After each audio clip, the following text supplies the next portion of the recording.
नमस्कार दोस्तों, मैं देवेंद्र कुमार त्रिवेदी जो आज आपको चैप्टर पढ़ा रहा हूं उस चैप्टर का नाम है पाषाणकालीन संस्कृति। दोस्तों, ओवरऑल हिस्ट्री का अगर अपन देखें तो लगभग सारे पोर्शन अपन कंप्लीट कर चुके हैं, चाहे वो मौर्य साम्राज्य, गुप्त साम्राज्य, सल्तनत काल, मुगल काल, मॉडर्न हिस्ट्री या एक्ट की कोई सीरीज हो।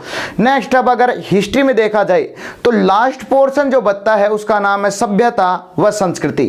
नेक्स्ट जिसमें मोस्टेड सभ्यताएं रहती है सिंधु घाटी सभ्यता, जिसमें मोहनजोदड़ो, हड़प्पा, कालीबंगा, चन्हूदड़ो आदि सभ्यताएं आती हैं। लेकिन उससे पहले भी एक युग आता है जिसको पाषाण कालिक युग कहा जाता है, जिसमें पत्थरों का प्रयोग किया जाता था। तो इस पाषाण कालिक युग में भी कुछ संस्कृतियां पाई गई हैं जो अपने एग्जाम में बार बार पूछी जाती हैं। तो दोस्तों, सबसे पहले अपन इन पाषाण कालीन संस्कृतियों को देखेंगे और उसके बाद में अपन सिंधु घाटी सभ्यता की ओर चलेंगे। लमसम ये 4-5 वीडियो की एक सीरीज रहेगी जिसमें सारी की सारी सभ्यता आपके सामने पेश कर दी जाएंगी। तो आओ दोस्तों, सबसे पहले देखते हैं पाषाण कालीन संस्कृति। और पाषाण कालीन संस्कृति अपन समझे उससे पहले अपन समझते हैं टाइमिंग, किस समय टाइमिंग कैसे चलता था। तो दोस्तों, दो प्रकार के टाइमिंग अपने देखने में आते हैं, एक का नाम है ईसा पूर्व और एक का नाम है ईसवी।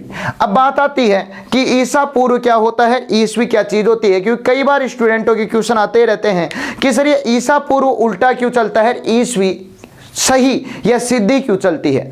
तो सबसे पहले देखते हैं ईसा पूर्व और उससे पहले समझाता हूं वर्तमान का कैलेंडर। दोस्तों, जो वर्तमान में अपने कैलेंडर चल रहा है जिसमें आज आप डेट देखते हो या रोज डेट देखते हो जिसमें 2018 ईयर लिखा हुआ है, उस कैलेंडर का नाम है ग्रेगोरियन कैलेंडर। दोस्तों, कई बार पूछा जा सकता है कि वर्तमान में जो कैलेंडर चल रहा है उस कैलेंडर का नाम क्या है, ग्रेगोरियन कैलेंडर। दोस्तों, ये ईसा मसीह के जन्म से माना जाता है, ईसाई जो लोग थे उनके द्वारा चलाया गया था। इस कारण इस कैलेंडर को ईसाई कैलेंडर के नाम से भी जाना जाता है। दोस्तों ध्यान रखना, ग्रेगोरियन कैलेंडर प्रेजेंटली जो कैलेंडर है इसे ही ईसाई कैलेंडर के नाम से भी जाना जाता है और इसे ही जूलियन कैलेंडर के नाम से भी जाना जाता है। तो दोस्तों, आपको पता होना चाहिए कि वर्तमान में जो कैलेंडर चल रहा है इसे ग्रेगोरियन कैलेंडर, ईसाई कैलेंडर एंड जूलियन कैलेंडर के नाम से जाना जाता है। नेक्स्ट, ये कब से बनाया गया है, जब से ईसा मसीह का जन्म हुआ तब से इस कैलेंडर को माना जाता है। तो ईसा मसीह के जन्म से पहले का जो समय रहता है उसे ईसा मसीह के पूर्व यानी ईसवी पूर्व का समय कहा जाता है। और जब से ईसा मसीह का जन्म हुआ तब से जो समय माना जाता है उसे ईसवी और नॉर्मली भाषा में सन कहा जाता है। तो दोस्तों, जो ये समय होता है जिसे आप ईसा पूर्व कहते हो, ये ईसा मसीह जो ईसाई धर्म गुरु हुए थे उनके जन्म से पहले का समय माना जाता है। क्योंकि ईसाई जो धर्म गुरु हुए जिन्हें ईसा मसीह नॉर्मली भाषा में जीसस कहा जाता है, उसके जन्म से पहले का जो समय माना जाता है उसे ईसा पूर्व कहा जाता है। दोस्तों, ये ईसा पूर्व का जो समय रहता है ये उल्टा चलता है। उल्टे का मतलब कैसे, जैसे 1500 ईस्वी, 1400 ईस्वी, 1300 ईस्वी, 1200 ईस्वी, 1100 ईस्वी, 1000 ईस्वी, 900 ईस्वी। तो ये ध्यान रखना, आपसे कई बार पूछा जाता है कि इसकी गिनती कैसी चलती है, तो इसकी उल्टी गिनती चलती है। नेक्स्ट, नॉर्मली भाषा में जब जब आप किताबें पढ़ते हो तो अंग्रेजी में इसे बीसी के नाम से जाना जाता है। कई बार आप जब एग्जाम में देखते हो या कई बार किताबों में देखते हो बीसी का मतलब होता है ईसा पूर्व, यानी वह गिनती जो उल्टी चलती आती है। तो इस बीसी का अर्थ क्या होता है, तो इस बीसी का अर्थ होता है before the birth of Jesus Christ. ध्यान रखना दोस्तों, इस बीसी की फुल फॉर्म होती है before the birth of Jesus Christ, यानी जीसस क्राइस्ट से पहले का समय।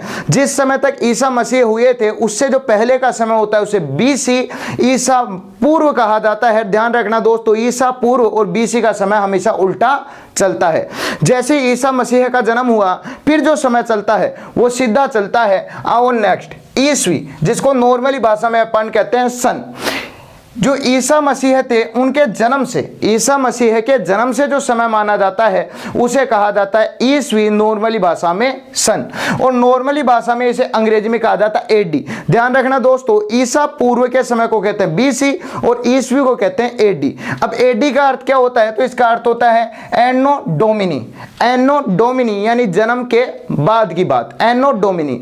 अच्छा, इसका अर्थ क्या होता है, तो इसका अर्थ होता है in the year of Lord, in the year of Lord. और लॉर्ड का प्रयोग किया गया है जीसस क्राइस्ट के लिए, यानी जीसस क्राइस्ट का जब जन्म हुआ तब से जो समय माना जाता है उसे ईस्वी या सन कहा जाता है। ये बिल्कुल सीधा चलता है, जैसे 1 2 3 4 5 2018 2019 2020 2021, तो ये सीधा चलता है। तो आपको पता होना चाहिए कि ईसा पूर्व का समय कैसा चलता है, उल्टा चलता है। ईसा पूर्व का समय ईसा मसीह के जन्म से पहले को माना जाता है और नॉर्मली भाषा में इसे अंग्रेजी में बीसी कहा जाता है।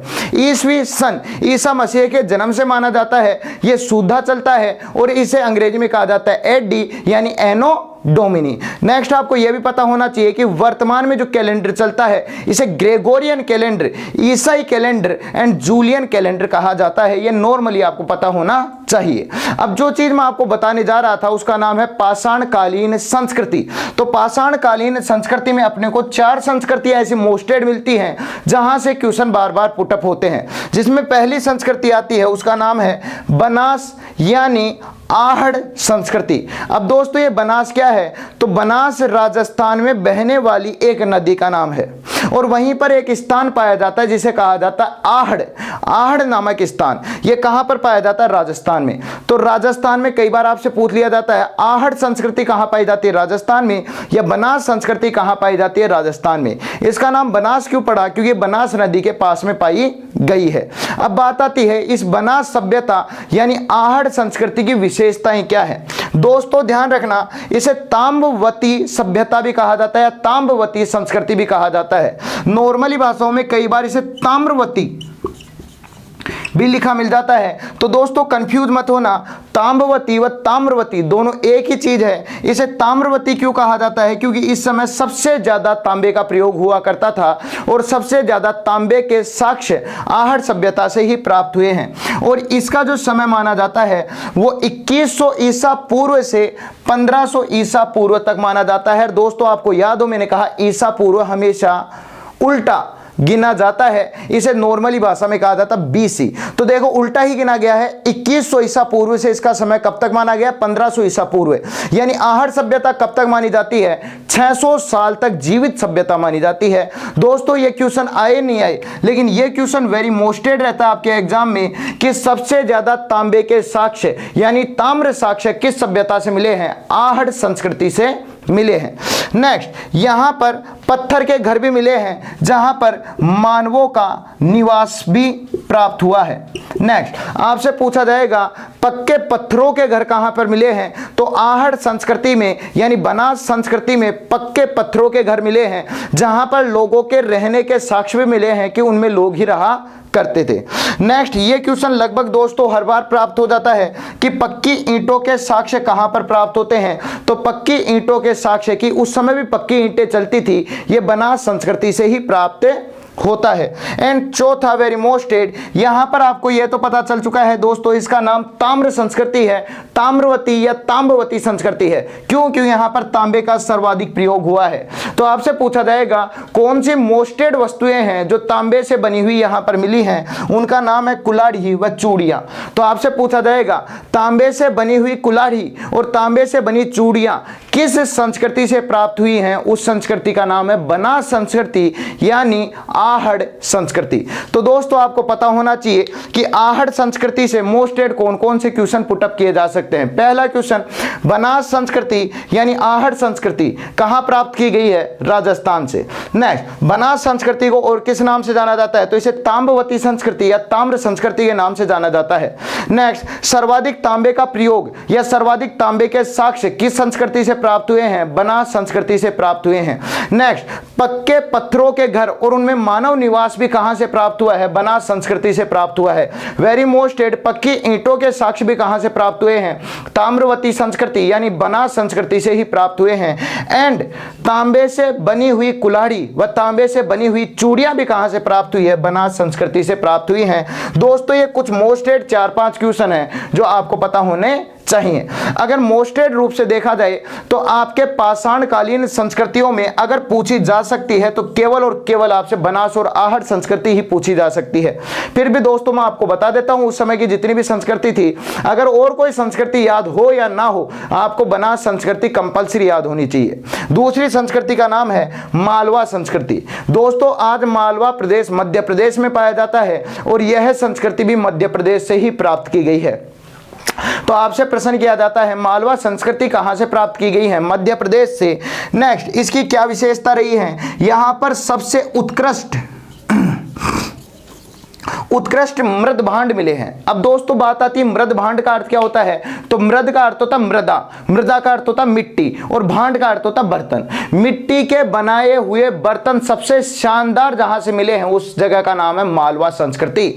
तो आपसे पूछा जाएगा पाषाण कालीन संस्कृति में सबसे उत्कृष्ट मिट्टी के बर्तन यानी मृद भांड कहां से प्राप्त हुए हैं?